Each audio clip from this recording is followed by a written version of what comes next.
the avocado ads were all avocados from Mexico, and the whole ad's in Spanish. So I'm like, I have no idea what you're saying to me. And then the next ad is literally like, over and over again, your rich melanin skin will thank you. I'm like, I don't know who you're talking to. Will it? Will it? I would kill for some rich melanin skin, but I don't fucking have it. Your targeted ads missed the mark, my friend. It's like you're not talking to someone with rich melanin skin. You're talking to someone that can like blend in with the snow when it falls. You're like, right. What the fuck, dude? I wonder what's on the tube.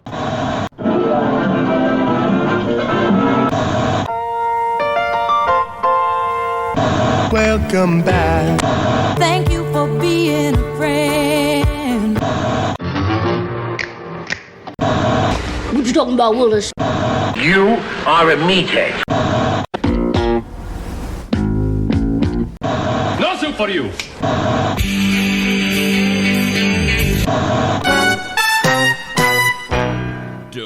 don't touch that dial. Adjust those bunny ears. What time is it, Jay? It's time to go back to school, buddy. Let's learn some shit as we discuss the Steve Harvey Show on Sitcom My Face. I'm Jay Liza Gutman. No. Yeah, we are here to discuss. Actually, this is a show that I really loved as a kid. I watched it not originally in its original run on WB there, but in reruns before school on TBS, I think was where I discovered it. Yeah, for me, like, I had caught, like, a couple of episodes, like, in its first run, but, yeah, like, it wasn't, you know, like, I think that was the time I was just more going out anyway, just... You don't take me as a big WB watcher anyway. I feel like every time we've kind of mentioned a WB show, it's kind of in your gray zone almost. Yeah, the WB, UPN, those shows, like, I didn't watch much of. Like, is it because you can't spell WB or UPN? Yes, because there's too many letters. Yeah, I you know, like, I tended more to the standard channels, you know, like, well, I was going to say 2, 4, 5, but you don't know what the hell that is because you don't know numbers. But no, that's the Do kids today even know what channels are? They go, you mean Netflix? Does that count as a channel? Yeah. Well, actually, so nowadays it does. Yeah. What the hell? So this ran on the WB from 96 to 2002. So when it started, I was probably 9 years old. Wow. Yeah, and 122 episodes. Yeah, actually a pretty good run. Yeah. So I'm kind of curious, just your instant thoughts on this show. Well, it was pretty cool. Like I like Steve Harvey. I like the original Kings of Comedy, of which Steve and Cedric were both a part of. And the late great Bernie Mac. Oh yes. I'm sure we'll get to the Hughleys someday. Oh yes. Yeah, the Hughleys. The L's show. And also hopefully the Bernie Mac show at some point. Like, I'm trying to remember if that was streaming right now or not. But I think it's on Hulu. Actually, I think it popped up in the recommended there after I finished the last episode of this. Oh, sweet. Okay.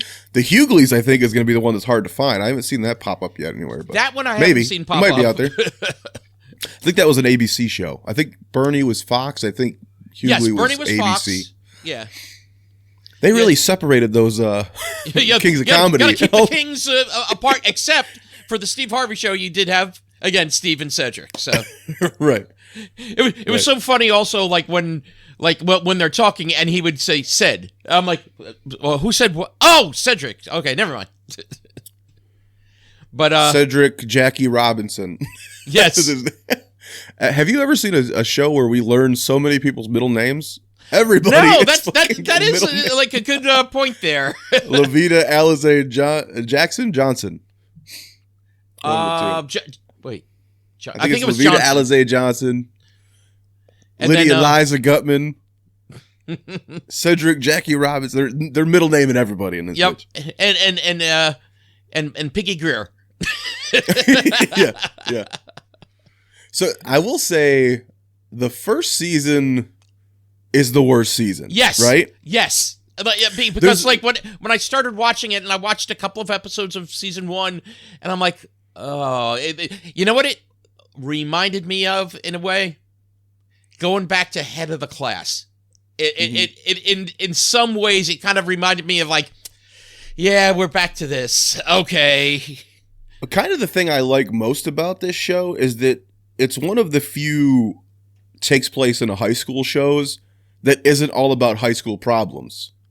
True. So you kind of get the best of both worlds, because it is actually even more than I remembered. I kind of remembered the show geared more toward a younger audience, but this is quite an adult show. It's got it's got a lot more of Steve and Regina and relationships, and that's one of my only qualms with the show. Is again the same with Living Single. Almost every episode is about dating or relationships, which does get a little old for me. True, and of course also Cedric and Levita too. You know, like true. You got two running, and Levita and Cedric get together almost immediately when she joins in season 2. Yep. So yeah, you have so many episodes. Even every description is like goes on a date or trying to get Regina or win Regina. Their relationship falls apart, and you're like, fuck. So I did start to skip around those and try to find more unique episodes. Right. But as far as a high school show, it is kind of cool. One, the kids I really like in this show. Yeah. And two, you're not constantly dealing with kid drama. True. Although like, just let's focus real quick on the kids. Like our long-running kids, you got Romeo. Yeah. And Bullethead. Melvin Santana or Merlin Santana. Yeah, I always thought like Merlin, really? It's going to pull out some like Rabbit Side of hats or something. But which I did not know until doing some research about his sad tragic end, and we'll talk about it. Did you read that? No, I did not. All right, remind me when we're done talking about him. Okay, so you'll bring the letdown for the show. The I'm not usually so the fun one facts. that's like, oh yeah, the kid that played Charlie Brown committed suicide. The return of your not so fun facts, man. I couldn't believe it. I've watched this show for so long. I mean, it's been a while, but I was like, oh shit. I wondered what happened to that fucker. Damn. Anyway, continue. Your thoughts on him? Okay, but I enjoyed Romeo. On and off, what you call it, Bullethead. I really like Bullethead too. Yeah. Yeah, it's like, and sometimes it would be just like a little too dopey. But there's worse. There's worse. Oh yeah, there's worse. As far as dumb characters, I think honestly, maybe because he's paired with Romeo, it works better because you're not. It's not just him. Right. Yes. You have someone to balance him a little bit. Yes. And then especially later when you add Lydia, yes. Which this school apparently has no class system, because what school is the hottest, most popular guy hanging out with the dumbest moron and the smartest girl? Right. Oh, no. It's a triumvirate of what? Yeah, you go, why are these three okay, anyway. You didn't really like Bullethead sometimes? I also liked some of the other characters that they, like recurring characters. What was her name? Coretta. So, yes, the bully. Yes, the bully. And I love the actress that played it. The actress that played Coretta was the Lady of Rage. That's her name? Yes, if you look. Is she a rapper? What the fuck is she? Well, her actual name is Robin Yvette Allen, but like she goes by professionally the Lady of Rage. Hey, she probably was like, well, if Cedric can go by the Entertainer, I'll go by where the fuck I want. Yep. Honestly, two of the kid characters that I liked a lot disappeared after season 1, which was sad. Oh, true. Yes. The two girls I thought were funnier than hell. Yes. Was it Sophia and Sarah? Is that what their names were? Wait. What's it? No. I thought the one was the one who dated Romeo, the Latina girl. Right. And then the one that they always said was lying all the time. Yeah, I was after the first season. I was like, "Damn, where'd they go?" Yeah, and then you had some other in and out type of kid characters, but the ones we've mentioned are Netfa ongoing. Perry as Sarah and Tracy Villar as Sophia Ortiz. Sophia, okay.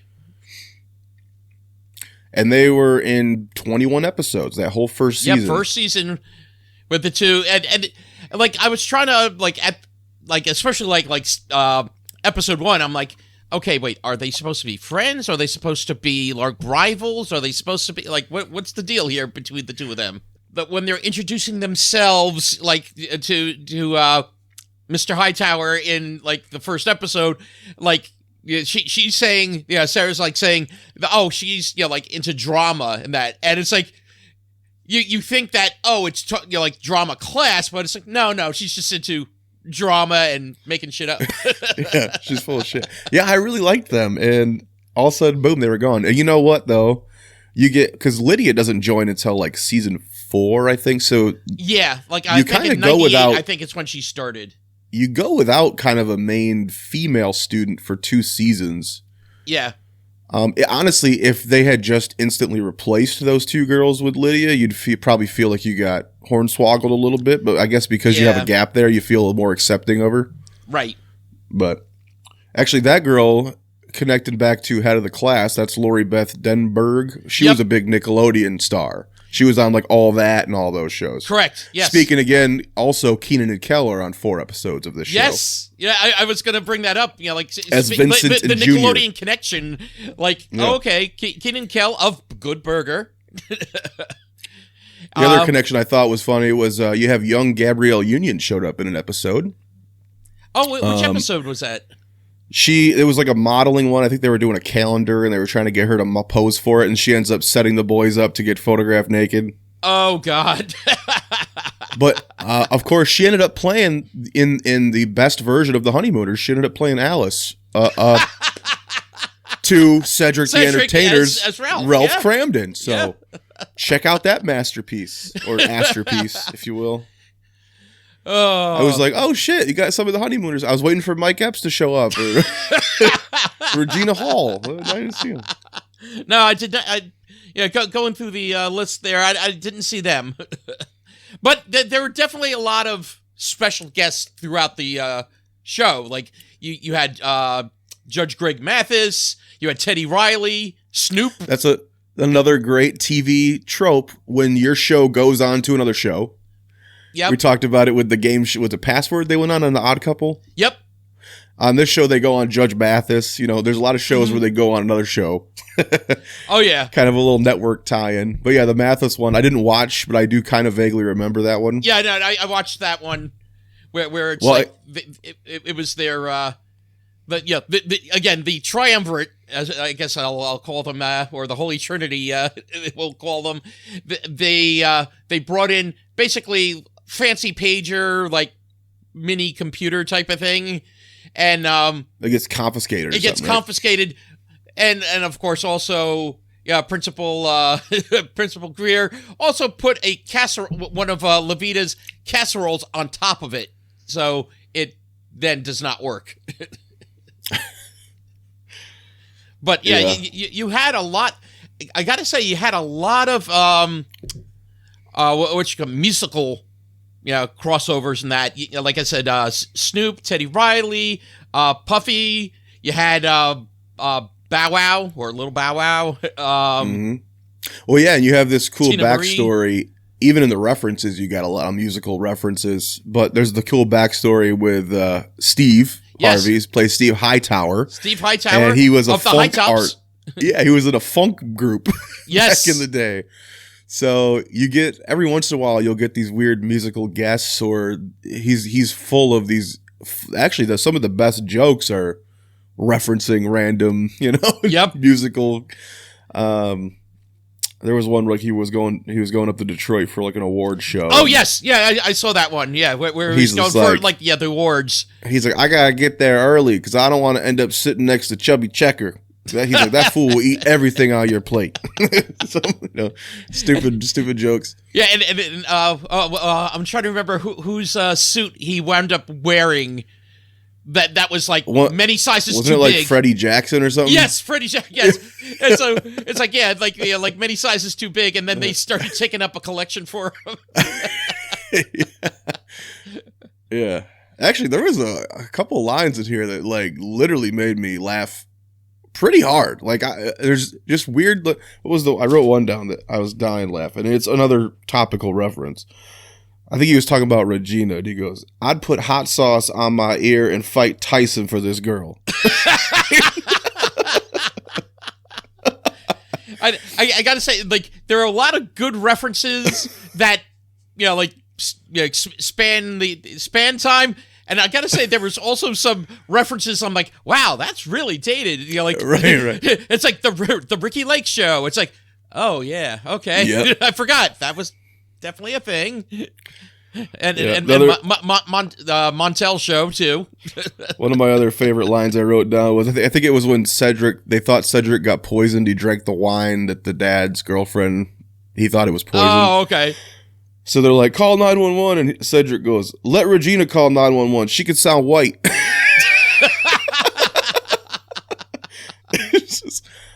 I was like, okay. Yeah, there's some funny shit in here. And it actually held up way better than I expected. I don't know how you felt about it. Oh, no, like, no. The comedy. It definitely, like I said, like also the references and just like the overall vibe definitely held up better than, like other shows that are quite dated when you watch them. Yeah, it's like, oh, okay, yeah.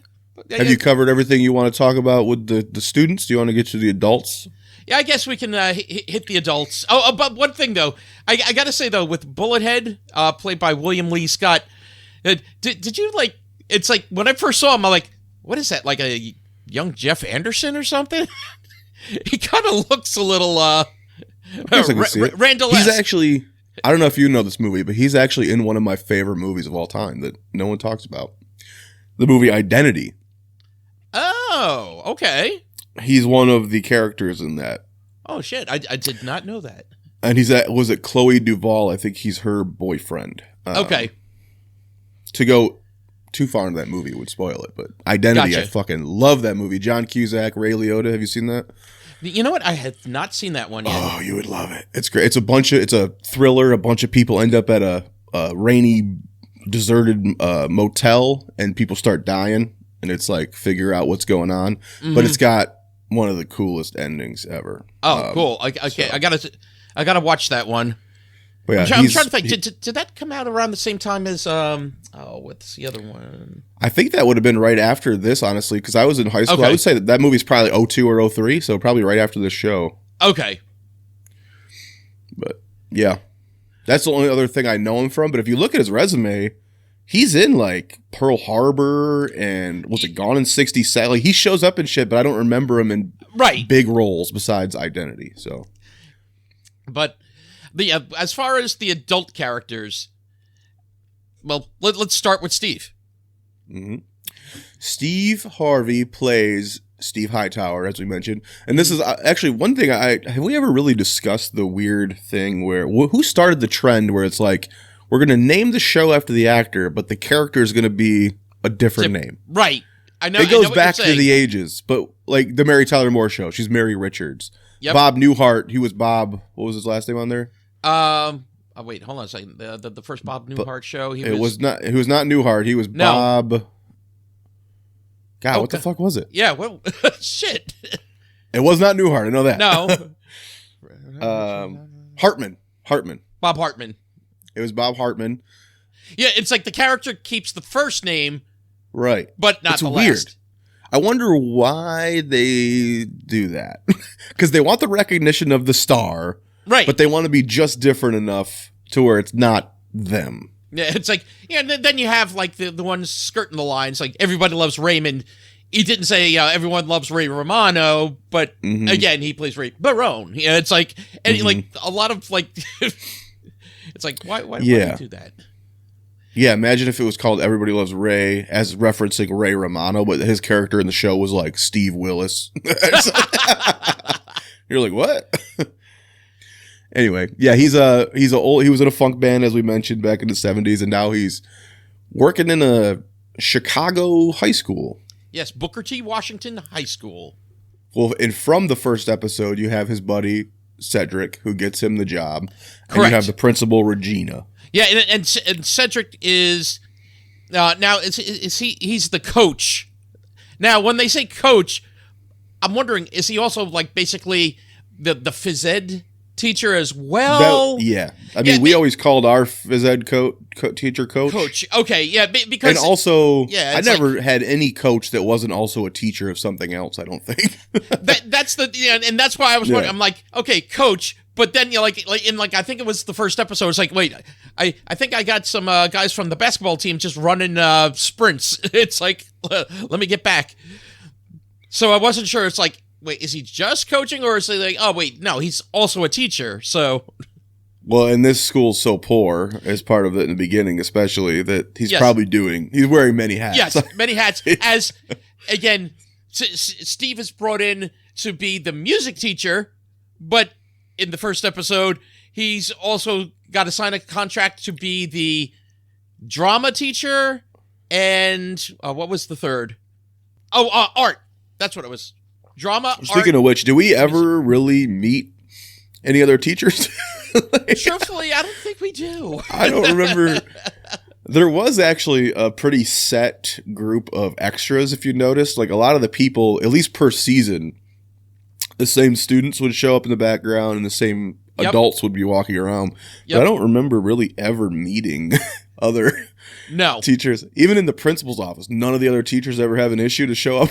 No one interrupts. No one. It's like it's just our primary characters that have something to do. Like, and how convenient that his music room is directly across the hall from the office. Yep. Yes. Principal's office, music room. Okay. Never. Every school I've went to 5 different schools. Every one of them, the music room was in some dark, dank corner, way the fuck away from everything, because it was loud. You know, they wanted it away from everything because you could hear all the instruments. But now, for those not in the know, like, Steve Harvey actually is a musician too. Like, he actually does play multiple instruments. Like, on the show, you'll see him playing saxophone. He could play piano. I gotta say, though, there was a few times in the first season where he's playing the sax, and it doesn't look like it's matching up, like he's pretending to play it. Do you think that's the case, or... Well, I was looking up to see, like, does he play? And apparently he does play. Now, how good he is, I don't know. Or if they just threw the fucking thing in there so they could just get the tape going. Right. They just threw the audio in. Because it didn't look like he was really playing. And even one of them, it seemed like his mouth left the reed faster than the music stopped or something. Well, it's a magical sax. Well, that actually, so the theme song, what do you think about the theme song? Now, it's just like a I nice gotta say, saxophone. it was a cool theme song. It to me, like the beginning of it was a little reminiscent of, again, especially for the time. It's like, it sounded like Cosby? What's that? Did you get a little Cosby vibe? I think he was going for? No, not Cosby. It sounded like Paula Abdul-esque. It's something from like her first album. So I'm like, oh, okay, this is pretty cool. But definitely, you're waiting for Scat Cat to show up. Yeah. What if Scat Cat was in his class? That'd be great. He'd never graduate because he'd go 2 steps forward and 3 steps back. And correct me if I'm wrong, we get the same opening through the whole show, right? I don't remember it changing. Now, the music stays the same, but I want to say some of the images may have changed season to season. I kind of like that it's like a dark, kind of a dark image with almost like a spotlight in the middle, and it's just kind of zooming through someone writing on a chalkboard and like a cheerleader doing a thing, a basketball game. It's just kind of like these real isolated little schooly things. But it had a nice mood to it. I thought it fit the music pretty well. Oh, definitely. But like I said, of course you see him playing minor changes season to season, but like I think music was, didn't change. I thought it was a cool little intro, and I actually liked the instrumental. Mm-hmm.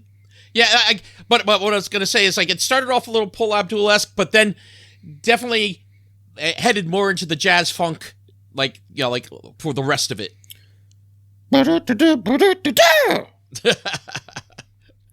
And again, yes, theme songs. We miss you. Like not all shows really have them now. R.I.P. Yes. That'll be the next Sitcom My Grave TV theme songs. Yes. Okay. I guess we should go to Mr. Robinson there, Cedric. Cedric the Entertainer. Yeah. Coach, Steve's longtime friend. The guy that gets him the gig there because as Steve, like, gives the story, okay, like, back in the 70s, like, he was all that, like, they were making money, they were, like, there was nothing they couldn't do, and then, like, it all dried up, and now... Yeah, dog. And now he's got to pay the bills, so basically he's got to take whatever he can get, and this is, being a music teacher. The only man who says dog more than Randy Jackson. Dog. Hey, dog. Actually, that was one of the funniest moments for him was when they did the thing, I think it was in the final episode, actually, where they keep thinking that Levita's going to give birth. And they keep running in, and he's all flabbergasted, and he's like, dog's going to have Levita, baby. Like, he kept mixing up all the words. Like, he's like, I mean, Levita's going to have dog, baby. I mean, baby's going to... And he just, at the end, he just started going, dog.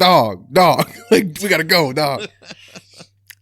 But actually, you know what? Even better. Remember when Too Close for Comfort did the fucking false pregnancy thing 45 fucking times and annoyed the shit out of us? Oh, my God. They did that over, how many times can we do it? They did it over, like, 2 seasons, remember? Yep. At least this one, they did it 3 times in 1 episode. So it was like a 1 episode running joke instead of 2 fucking seasons of baby bullshit. Oh, my God. Anyway, Cedric. Yeah, I like him in this show. I think this is actually the place I like him the most. Mm-hmm. He's starred in many films. Never really grabbed me, except for The Honeymooners, which is brilliant. Of course. And I think, honestly, second fiddle gets a bad rep. It has a bad negative connotation, but I think he's a great second fiddle to Steve. Second fiddle? Yeah, like you said, fits him to a T. Yeah, now, I'll be honest. I haven't watched his most recent sitcom. He's had many, yeah. He's had a few, what is it? The Neighborhood. The Neighborhood. He had Soul Man with the gal from Reno 911. I was looking at, did you see the guy who directed every single episode of this? This is another one of those cases. Stan Latham? Yeah, Lathan? he directed all 122 episodes of this. And the other 2 big ones that he had done were Soul Man. He did 41 episodes of Cedric's show Soul Man. And he did a bunch of episodes of that Charles Dutton show, Rock. 62 episodes of that. Oh, God. You know what? I had forgotten about that show. We should... Yeah, I think it is streaming on Hulu as well. But he also directed, it looks like, every single Dave Chappelle comedy special. Yes, that I was like, oh. Yeah, so he must have it in with Dave, and he even directed the Martin reunion I saw in there. Oh, I did not. Even though he directed 2 episodes of Martin, but he directed the reunion. So. Oh, that's cool. So we had the same, and this was created by Winifred Harvey. Yeah, at first I thought it was Harvey. And I that's was like, what is that I thought his wife the first or time I saw the credits. I'm like, wait, hold on. So I looked it up because I was like, wait, maybe his the wife produced it with him or something? But no, it's Winifred Harvey, who she was also famous for producing on The Golden Girls and The Fresh Prince. Mm-hmm. And here's the funny thing. Let's go back further. It's like she began as a writer for Gary Laverne Marshall. and Shirley. And she wrote for Mork and Mindy and The New Odd Couple. Yeah, she wrote a bunch of these too, but is also credited as creator. Right. Yeah, it's always we always encounter the weirdness between creator and writer credits because it seems like they typically give creators the writing credit anyway. But yeah, but let's get over to Principal Greer, Regina Greer, Piggy Greer, and now what's the story behind Piggy Greer? In the first episode, she's instantly very short with Steve, you could say. Yeah. And he's trying to figure out, he goes like, did I date you? Did I date your sister? Did I date your sister? Like, what the hell? And at the end, he finds out that she was apparently the fat girl in school with him that he used to make fun of. Yeah, and they called her Piggy. Yeah, and in fact, he's telling a story about. Well, I remember back in high school. It's like it's like I put a sign on the back of her. It's They say like oink or something. It's like, wait, Piggy Greer. Yeah. So and then he's instantly infatuated with her. Yes. And that's one of the themes of the show. Also, sort of like on again, off again. Are they not? Are they? It's like. Then it's like, are they right now? It's like sometimes you wonder about, okay, what is the status here? What's going on? Mm-hmm. They didn't hook up for a long fucking time, though. Yeah. I feel like. Like in the last season, which is strangely, I guess they talked him into 13 more episodes. So the last season's only 13 episodes. Typically, your early season will be the half season, but I guess Steve actually wanted to end this after season 5. And they were like, hey, let's do 13 more. Like, okay, fine. They wrapped it up, we can do it. Let's keep these high school kids in high school for 6 years. Yeah. Well, especially, again, the ironic thing, it's like, okay, the three main characters, well, of which, again, Lydia came later, but it's like, okay, she's the smartest kid in school. It's like, wait, how many years are you here now? Well, yeah, she didn't join until 4, so she got away with it. She was only there for 3, technically, but Romeo even says in the graduation episode, second to last. Every high school show has to end with a graduation. They do the graduation, this one, in the second to last episode. Mm-hmm. And then the final episode is all about Regina gets a job in California. Mm-hmm. And whether Steve's going to go with her or whatever. But anyway, Romeo even says in his speech at graduation, like, Bullethead, we was on the 6-year plan, but we did it. Which was great. Now, did they ever give the full story of Bullethead? Because he got a bullet in his head. But like, yeah, they say that in the first episode, but do they ever like give the whole story? It's like why he has a bullet in his head. No, but I'll use that as a really sad transition to tell you the Merlin Santana story. Ah, damn. Only 9 months after this show ended, I guess he had met some girl. They had a little fling, and he was very good friends with the kid who played Fool in People Under the Stairs, the Wes Craven movie. Oh, okay. Yeah. The lead kid of that movie. I guess they were good friends, and they were hanging out one night, and I guess Romeo hit this girl up. It was like, hey, you want to come hang out with my friends and I? And she's like, sure. And she comes to this house, and they said she was acting real shady. And they were like, she's casing the house. Something's weird. And so she leaves, and they notice she gets picked up by 2 guys in a car. Mm. So Romeo, Merlin, and I think Brandon is the name, Fool's real name. Brandon Adams, I believe. Mm-hmm. They're like, we should get out of here because they're feeling kind of weird. And I guess as soon as they got in the car, 2 guys come up, open fire. Oh, shit. And Brandon peels out, but I guess a bullet did come through the trunk, through the seat, and hit Romeo, Merlin right in the back of the head and killed him. Damn. Instantly. So, yeah, and it turns out this girl had lied about her age. She was 15 years old. Oh, dear God. Had told Merlin that she was of age and wanted more of a relationship from him. Of course, he was a big star coming up. He wasn't looking for anything serious. So she set his ass up and basically had him killed. Went to these other 2 guys and said that he had raped her. Holy crap. So they were there to kill him for raping her, which never apparently happened. She admitted to later that it was a lie. So, jeez. Yeah. So that was a real sad, tragic end. I had no idea that even happened, but no, I did not know either. And it's like, I think that it takes the cake over, the Charlie Brown actor. This show ended in February of 2002, and he was killed in November of 2002. Damn. Apparently, he was discovered. He had done a play, and Cosby discovered him. Oh. And Cosby put him on the Cosby Show as Stanley. I think he did 7 episodes, I want to say it said. Okay. And he was Rudy's boyfriend, Stanley. Oh, wow. On that show. And then he ended up doing another sitcom that was, I think, one season short-lived with Dion Richmond, also from Cosby Show. But yeah. Damn. Crazy. That was a crazy story. I was like, damn. Just picturing this kid and fool of all people from People Under the Stairs in this crazy situation. Damn, that sucks. Sad. Yeah, because he is very talented, very funny. Very on this show. And very charismatic. Not just like, oh, he's the good-looking guy, but actually, yeah, he very funny. And you go, damn. And of course, you can see how Cosby could see him as a child actor and go, okay, I'm going to put you on the Cosby Show. I mean, he was Cosby. Drink this. I mean, sorry. Yeah. Yeah, we'll get to the Cosby Show at some point. Of all the things Cosby was horrible at, like being a decent human, he had an eye for child talent, you know? Like, so, yeah, that's sad. Anyway. God. But, let's see, and, Levita, I guess, is the last of the main, Levita Alizé Jenkins.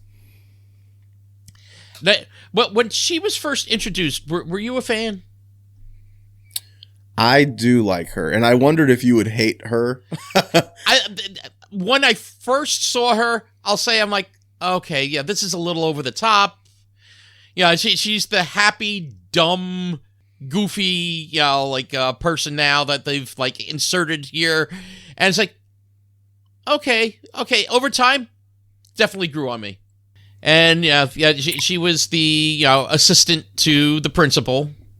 Not like assistant principal, but Yeah, I think this show did get better as it went. Yes. I don't think this is a show. This is not a diminishing returns. I think this show actually escalated as it went on. Yeah. And I'll admit, when I watched a couple of episodes from season 1, I'm like, okay. I don't remember it. Was it this bad? And like I said, head of the class territory. And the terrible breaking the fourth wall bullshit they tried at the beginning when he'd look at the camera. Yep. You could tell he was nervous. It wasn't funny. Yeah, no, he was not comfortable. He was not these comfortable. Terrible openings they kept doing where he's like, I'm Steve Hightower and I took a job. You're like, don't do that. No. And actually, when they stopped that, like I said, it is weird. The first season feels like a different show. It does. I do wish the two girls had come into the future framework of the show. Yeah, they didn't, because they were funny. I completely agree. They were very funny. I think those two student girls actually carried the first season almost. True. Just as, again, I keep going back with head of the class. It's like, you had the standout ones that you hoped went forward, and unfortunately, it became a different show. It wasn't as much about really the students. It was more about the adults. So honestly, I think this show, by season 4 and 5, I think they've got it. Like that's seasons 4 and 5. Spot. Yeah, I think that show's really funny. Like, I laughed out loud quite a bit during it, and it did give me a lot of Living Single vibes. Yes, it did. It did feel like, and also I was looking at people that guest starred in that. Apparently, Kim Fields guest starred on at least an episode. And I mentioned it before the show, but not on the show. When Rod showed up from What's Happening, as the Reverend, I was like, oh shit! And then he was in 2 of them that I had seen. He marries Cedric and Levita. Mm-hmm. Actually, another very stereotypical episode. The wedding day, of course, Cedric and Steve get locked in the basement. So they end up getting married through the door, and then fucking Levita, I'm gonna kiss my man, kicks the fucking door down like fucking Superman. God, it's like, there were some trope episodes, especially also earlier on too, like when Steve is supposed to play play keyboard at the church for Regina, and they wind up going to jail because they think he and Cedric are breaking into the school and stealing keyboard. He's missing his ID, and Cedric has, 15 parking tickets. Or I don't know if it's parking tickets or moving violations or something. So it's like basically going to jail. Another one that we've seen multiple times too that I had to watch was they think the apartment's haunted. Yes. That's another trope we've seen a million times. Oh, definitely. And I gotta say, like, you know, like that the monkey. Yeah.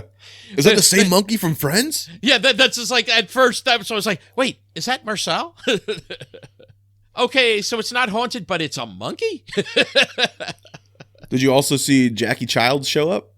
He was dating Regina there in that first season for a little bit. Oh, shit. No, I didn't He was see another those one. I episodes. kept looking at him going, why do I know this son of a bitch? Oh, it's Jackie Childs from fucking Seinfeld. Yeah, he was pretty funny on there. You said they do the will they won't they with Steve and Regina the whole show. Yeah. It was fucking funny. They have the whole thing where she's dating the basketball player. They get married. Yeah. And then, I mean, this is when they step it up when you go, okay, definitely not geared toward young kids. Her husband dies on their honeymoon during sex. He has a heart attack and fucking dies. And then a lot of shows would just kind of move on from that and use that as like a way to cap it. They actually deal with her grieving, and like the next couple episodes are like they have the funeral, and then like you have like her getting his belonging. Like the pet pig was a funny one, which actually had did you get to any Grandma Puddin' episodes? No, I did not. Okay, so this is another sitcom trope. Cedric plays his own grandmother, Grandma Puddin', Oh, God. who looks like fucking Medea, basically, you know. We encountered it with F Troop. Was it Agarn's always playing like his relatives and shit? And wouldn't he play his own mom too? I think in one. I think so, and also like, you know, like someone that's just like a you know, they're just people that look like him. Yeah, Martin used to do that a lot. Mm-hmm. Yeah, the trope of playing your own relative. Steve Urkel, Jesus Christ, Steve Urkel played every Myrtle Urkel, cousin of Myrtle. Jeez. Actually, yeah, if you want to talk about all the black men in drag, go listen to the Cat Williams interview. That's sweeping the nation right now. Yeah, where Cedric and Steve come up and yeah, like I did not, you know, listen to that yet. So, you know, like what's the meat of it there? I don't want to say exactly. I'll let people go to, but there's a lot of accusations about some of these people and how they got to where they are, including Steve, Cedric, Ludacris, and the things they were willing to do. Oh, okay. So that's what. Yeah. Yeah, because like right before we started watching this, you said it's like, oh, did you hear? I'm like, no, but I did see something out on the internet, something Cat Williams. It's like, what happened? Yeah, he did a podcast interview or something, and he basically spilled the tea on a lot of people, and I don't know that many of them have come out to speak on it yet. Okay. It was a few weeks ago. I think they're waiting for the dust to clear. But there's some things he said that you go, holy shit. But one of the main things was the degradation of black males in cinema and forcing them to wear dresses and do drag. And I mean, he made some points, and you know, you have your Medeas and you have your I was gonna say your big mama's houses yeah. So I mean, yeah, I'll let people go watch that interview on their own and make their own, but yeah, it's oh god, it always sucks to hear weird things about people you like. Yeah. Well, although was it Quincy Jones that on Gilbert's old podcast? Yeah, I think he was the one that brought up the possible relationship or one night stand or whatever between Richard Pryor and Marlon Brando. Yeah. Okay. I mean, after hearing these stories, it makes sense how he would know. Okay. So yeah, I have some what do you call it? I have some homework to do. Yeah. I got to say, like you said, the way the sitcom started with Steve, like you can tell he wasn't, even though this was not his first sitcom, Steve Harvey. First one named after him, but what was his first show? It was Me and the Boys, an ABC sitcom. He was a lead on it? Yeah, he played a widowed single dad who ran a video store in Dallas. Isn't it kind of funny how his career has more, like, he was such a phenomenon, like, in black comedy, and now he's like, my mom loves him. Yeah. So fucking weird. Because for those somehow not familiar with Steve Harvey, okay. What are the original Kings of Comedy? Stand-up comedian, sitcom actor, host of Family Feud for one of the many that have not woken up. That now has a judge show. Yeah, and he's got that daytime talk show. It's been going for quite a while, right? Yeah, it's Steve Harvey. Yeah. Yeah, I know. It's one of those weird things where it's like, I used to watch this show as a kid, and my mom would be like, "Who the fuck is Steve Harvey?" And now she's like, "Oh my god, I love Steve Harvey. I watch him every day." But I'm like, what? Yep. It's just weird the way his audience has shifted to older, and I think he's more outspoken. Isn't he very like right now? Isn't he kind of outspoken and weird? I want to say he does lean more, conservative.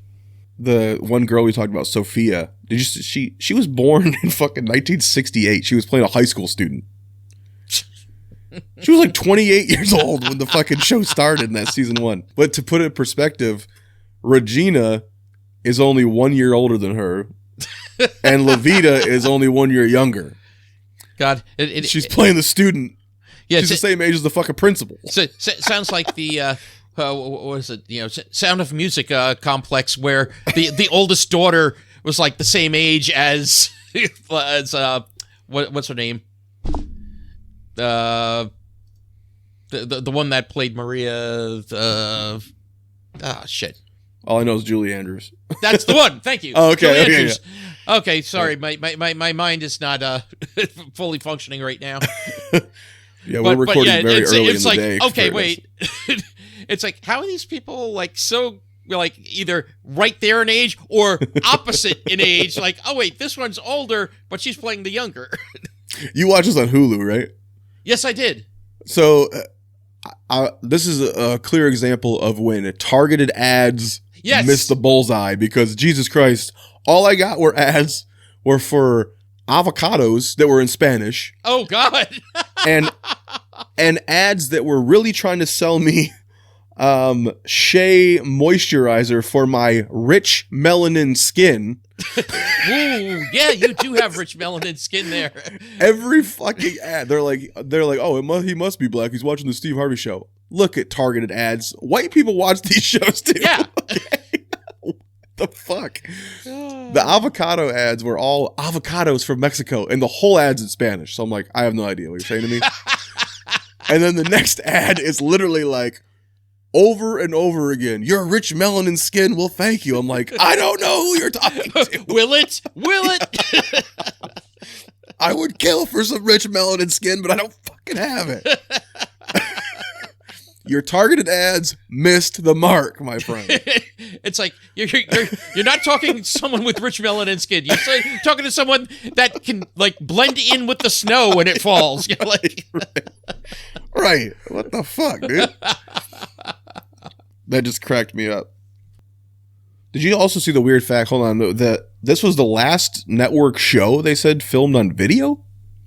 That I did not see. When it ended in 2002, they said this was the last network sitcom recorded on video. Holy shit! I wow. Well, that's like what did we watch not long ago? And it was saying about like the first. I think All in the Family. Yeah. First filmed live on video. Or so, like, so was All in the Family the first one shot on video, and then Steve Harvey Show was the last one shot on video? That'd be interesting. That we just happened to cover them so close to each other. But I think that's it for my note. Oh, I did laugh. Also, the Honeymooners. There's the season 4, episode 16 episode is called The Honeymooners, and it's about Cedric's honeymoon. Oh God. Some of the episode titles were just like, they tried to be very punny and very topical. Little in-jokey. A lot of movie title ones, but there was 2 that made me laugh where they just added African in front of the movie title. So it was African American Pie and African American Gigolo. Oh my God. Like, really? Did you see who played Steve's mom? I don't think I saw any. I saw his dad, and I recognized him, but I couldn't remember who that was. Right. Who played his mom?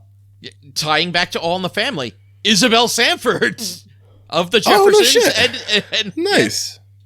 Weezy herself. Yeah, the one where Cedric thought he was poisoned, Steve's dad shows up with like a much younger woman. Mm-hmm. And I recognize the guy, but I don't know his name. But yeah. Yeah, that's funny. I didn't see the one with his mom. Yeah, I was like, wait, there was one other like sitcom Did we ever tie-in. meet Levita's mom? Because she's always got hilarious stories about her mom. I was always waiting for her mom to show up. They talk about her mom, but like they had her great aunt on the show. They had, God, I don't know, like how many different relatives and shit. Like when Cedric first gives her a key. And it was just to, she needs to get into the apartment for, I forget what it was. Like, can you drop this off for me? And then all of a sudden, like, Steve goes into the apartment, and it's like all these odd people, like hanging out there. It's like, okay. On the Keenan and Kel thing, too, I forgot that Keenan played Steve in the SNL sketches for Family Feud, remember? Oh, geez, that's right. So he said that, he's like, yeah, I met him on the Steve Harvey Show. We have a lot of mutual friends, and he said that Steve apparently was not very appreciative at first of his impression of him. And he's like, somebody got back to me with his quote on what he thought of my performance, and apparently Steve Harvey said, "Tell the little fat boy to knock it off." Oh my God. So I was like, oh yeah, I forgot he played fucking Steve on SNL for all those Family Feud ones. Oh gee, like I forgot about, and I love Kenan Thompson. Like you talk about SNL, like he is one of the ongoing and I believe longest running. I think he just got that. Yeah. Yeah. Who had it before? Like I feel like Tim Meadows must have had it before. He was on there forever. Yeah, Tim Meadows and I think Kevin Nealon. Strangely enough, I think the two of them were like the longest. Oh, and also Daryl Hammond for a while too. Okay. But yeah, Tim Meadows, man, he was on that show fucking forever, and I was like, he never got the credit he deserved. He was so funny. No, like I love Tim Meadows, the ladies' man. Some of the best skits I think were Tim Meadows. Like I remember there was one where he's a census guy, and like he has to go to the apartment of Christopher Walken. And go over stuff with him. It's like, wait, how many people currently live in the apartment? Was that the walk-in bit where he played the Continental or whatever that was? No, it wasn't the Continental. Oh, okay. No, this was just a guy. It's like, okay, it's either 2 or 50. It's like 50 people live in this apartment. It's like, well, it's like got me, my wife, some plants. Got some candy bars. It's like, oh, no, sir. Yeah, plants and candy bars don't count. It's like, oh, I guess 2 would be it. Yeah, like, I was really off on that 50. But, oh, yeah, no. But, again, congratulations to Kenan, though. Yeah, he is longest running. And, again, whenever he's in a skit, he's awesome. Very curious where you're going to pop this on your list. Yeah, here. and I'm looking at the list. Remember, this is our list of favorites, not necessarily best. No. Not order of best. We haven't done that, redo yet. But list of favorites. And honestly, I was like, where the hell do I even plot this? I am going to plop this, I believe, at 30. 30, okay. What's it between for you? Beverly Hillbillies and What's Happening. Over What's Happening under Beverly Hillbillies. Okay. What about you? Yeah, this is hard because I actually, even on revisiting it, I did not expect this show to hold up as well as it does for me. So I almost have like the love of it still and the nostalgia, which don't usually go hand in hand. You know what I mean? Mm-hmm. Yeah. As we've revisited some of these shows, it's like, oh yeah, I don't remember it being as bad as this. too close for comfort. I honestly, I think I'm gonna put it at 15. Wow. I know, and I did not. What is it above, below? So it's between the Mary Tyler Moore Show and Modern Family for me. Wow. Okay, that's definitely different take on the thing. It's just looking at my list. I think it's a really funny show that doesn't take itself seriously. It's easy to watch. Even when they got kind of stupid, I didn't hate it. Right. Like, it's almost like if they do something that's not good, they don't really dwell on it so long. Like some shows, like the haunted house thing with the monkey. If it had been 20 minutes of the monkey, I'd have been like, that's dumb. Yeah. But you see the monkey like twice, and it's like, and that's it. Yeah. And it just, the monkey's just there to feed into the funny stuff of the haunting. When they're doing the seance and stuff, you're still laughing. It's like, there's some jokes that you've heard before, like Bullethead at one point made the ESP and the ESPN joke, which we've heard a million times. Oh yeah. Those kind of things, but they're there, they're gone, and you're still laughing at everything else around it. I just think these characters are really fun. And I think a lot of the jokes are smart, and they're referencing things that a lot of other shows aren't referencing. Okay. So for me, I could see. That I definitely can see. And again, not as many musical guests, like on some of these other shows, even though, some of the shows you could tell they love music, but yeah, no, definitely Steve Harvey, you could tell he loves music. I fully expected to watch this and go, yeah, that didn't hold up, and put it pretty low, but I think it holds up pretty well, and it was an easy watch. So. Yeah. Definitely easier than after watching the couple of first episode ones, it got a lot better and a lot easier to watch. When we talk about leads, like I think we mentioned it on Newhart, how he's and Mary Tyler Moore, how they're the star of the show, the lead of the show, but they're willing to let everyone around them shine and be funny. Yes. Which is so important. And I think grow. As characters. And I think that this show is very much that. I think a lot of these side characters are very funny, but they also feel pretty real. Like Cedric doesn't feel like a fake person. Regina doesn't feel like a fake person. Levita, it's really just the voice, but she does still feel like a real person. Right. Maybe your craziest would be like Bullethead. Yeah. But I think that even, like I said, he's not, if he was the only student, and he was an Urkel situation or a fucking Monroe Too Close for Comfort situation. I'd want to shoot him like a bullet out of the But I think, school. like I said, I think because you have Romeo to balance him, and I think when you add Lydia, you have a third. They're sharing that role, and I don't know. For me, it really worked. Gotcha. And now I'm just sad to learn that fucker got shot. That sucks. Yeah, that does suck. But yeah, he probably would have had a great career after this. But and speaking of sad news, we should mention Carl Weathers. That was sad. Oh yes, the great Carl Weathers of the Rocky and Creed the Mandalorian, Action Jackson. Action Jackson's one of my favorites. Predator, of course. Yeah. You son of a bitch. The famous handshake. Yeah, damn dude, that one hurt. That was hurt. Yeah. I was at the bar that night when it kind of came out, and we just kept all fucking, every time someone did a shot, they were like, to Carl. And it was kind of cool, though. And it was also strange timing as far as, well, not like, it's like, yeah, I'm going to plan I'm dying today. But he was just on a running commercial that ran through into the Super Bowl with the one football player, Gronk, and the kick of destiny, and like he was the person, like kind of like an Apollo when he was training Rocky. He's there to be the inspiration for him, and it's like but on the Super Bowl when they were showing the ad, they were showing Carl Weathers, and they actually his birth date and like to 2024. I'm like, it's, you had to remind us. Yeah, that was Man, he's in so many good movies. God, he was so good. So talented. Oh, yeah.